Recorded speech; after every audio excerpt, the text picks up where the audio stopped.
So, picture this. You've just discovered some incredible new deep-sea creature, or maybe a rare plant that could hold the key to a new medicine. You know the secrets are locked away in its genes. But here's the catch. For most life on Earth, we don't have a genetic map, a complete genome. It's like trying to navigate a new city without a map. Today, we're going to talk about a really powerful tool called Trinity that basically lets scientists build that map and read it at the very same time. And that really is the central question, right? How in the world do you study an organism's genes without that map? If you don't have the blueprint, how do you figure out what's actually happening inside? How do you take millions and millions of tiny, jumbled pieces of genetic information and somehow piece them together into a coherent story? Well, it turns out there are a couple of ways to go about it. The first one is called genome-guided assembly. This is the easy way. It's like having a city map already printed out. You take your little genetic photos, these are just tiny pieces of RNA, and you can just place them right where they belong on the map. Simple. But the second way, de novo assembly, that's what you have to do when there is no map. You have to take all those thousands of photos and figure out how they all fit together to rebuild the entire city from scratch. And honestly, this is where things get really, really interesting. So we're moving into the big problem here, the missing genome map. And you might think, oh, we've sequenced the human genome, we've probably got most of this figured out by now. But the reality is, the scale of what we don't know is just staggering. For the vast majority of life on this planet, we are pretty much flying blind. This quote from the paper that inspired this whole explainer really hits it home. It says that high-quality genome sequences have only been determined for a very small portion of known organisms. So that detailed city map we talked about, we only have it for a teeny tiny fraction of species. For everything else, we're talking fascinating insects, crucial plants for agriculture, deep-sea microbes. We're completely in the dark. And that is a huge, massive roadblock for all kinds of biological and medical research. Okay, so how do we start building these transcripts from scratch? How do we create the map when we don't have one? The secret is to stop looking at the entire static instruction book, the genome, and instead look at the pages that are actually being read and used by the organism right now. What we need is a snapshot of which genes are active. And that snapshot has a name. It's called the transcriptome. Think of it like this.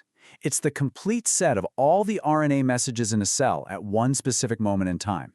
It tells us exactly which genes are switched on and are busy sending out instructions to build proteins and, do all the stuff that makes the organism live. By capturing all of these instruction molecules, we get this incredible, dynamic view of what an organism is actually doing. Which brings us to this breakthrough idea, de novo transcriptome assembly. This is a total computational marvel. What we're doing is taking millions of these tiny, short RNA sequences from our snapshot and using some really powerful computer algorithms to piece them all back together. We're reconstructing the full-length instructions without ever having seen the original blueprint. It's incredible. But, and there's always a but, right?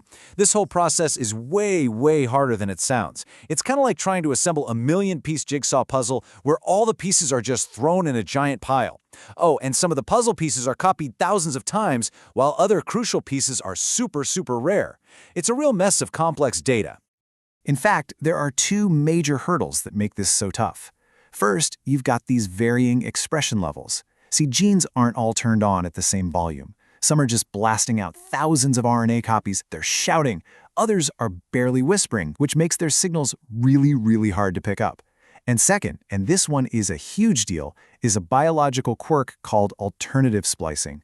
This adds a whole other mind-bending layer of complexity to the puzzle. So what is alternative splicing? Well, here's the key thing to get your head around. One gene doesn't always equal just one message. Nope. Through this process, a single gene can actually produce a whole family of different RNA messages. We call these isoforms.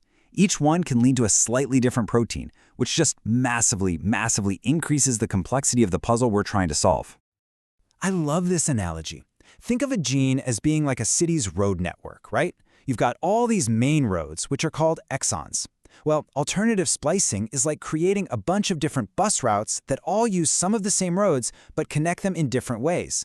You might have an express route that skips a few stops and a local route that hits every single one. The software, it has to figure out every single one of those possible bus routes just by looking at little snapshots of traffic on individual streets. It's a crazy hard problem. So before it even tries to solve that insane bus route puzzle, Trinity does something really smart. You see, RNA sequencing generates just an enormous amount of data. And a lot of it, frankly, is redundant. So the very first thing Trinity does is intelligently trim it all down. And get this, it is incredibly effective. There's this technique called in silico normalization, and with it, Trinity can basically throw away almost 70% of the raw data. But look at the result here. It still reconstructs nearly the exact same number of full genes as you would with the full dataset. Now, if you compare that to just randomly chucking out the same amount of data, well, performance just falls off a cliff. This whole method is about keeping the crucial, rare information while getting rid of all the noisy, redundant stuff. It's super clever. Okay, so now we get to Trinity's three-step solution. Once the data is all trimmed down to a size we can actually work with, how does Trinity solve the puzzle? Well, it uses this really cool three-part strategy with three modules that have these awesome names: inchworm, chrysalis, and butterfly. They all work together in this super powerful pipeline. Here's the basic idea. First up, inchworm comes along and quickly builds all the easy straight-line parts of the genes.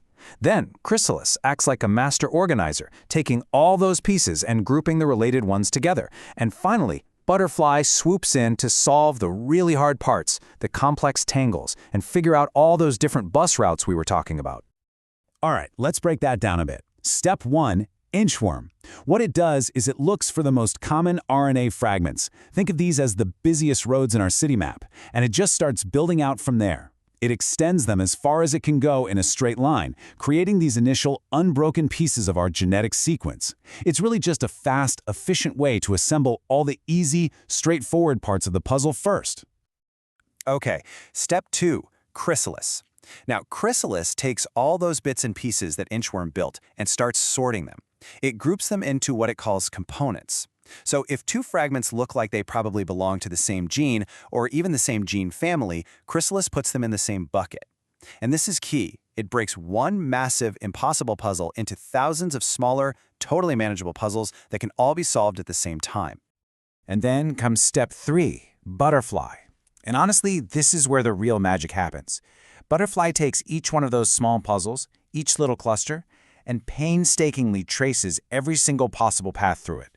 It uses all the raw data we have to navigate those super complex branching patterns from alternative splicing, teasing apart all the different isoforms and reporting each one as a separate full-length transcript. It's just brilliant.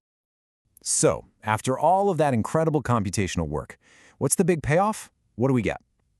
What can scientists actually do once they have this brand new custom-built transcriptome? This is how we unlock real biological insights. Well, the ultimate goal here is to really understand how life responds to change. By creating just one of these reference transcriptomes, scientists can then compare a whole bunch of different samples to it. You know, like a plant that's suffering from a drought versus a healthy one. Or maybe a venomous snail before it hunts compared to after. And you can see exactly which genes are being turned up or turned way down in each condition. And this table here gives you a really simple idea of what that looks like. You can build these charts that show you which genes are changing. So you can see, for instance, that maybe this drought gene isoform 2 is turned way up in one condition, but low in another. It's this kind of super specific insight that leads to huge discoveries. I mean, this is how you might find a novel protein in a snail's venom that could become a brand new painkiller. It's powerful stuff. And that really brings us to the big final question, doesn't it? With tools like Trinity, we can now peek into the genetics of pretty much any organism we want. So, what secrets are just sitting there waiting to be discovered in this huge, unmapped library of life? I mean, what new enzymes for biofuels are out there? What unknown antibiotics are hiding in soil bacteria? What truly fundamental rules of biology are just hiding in plain sight, waiting for us to finally build the map?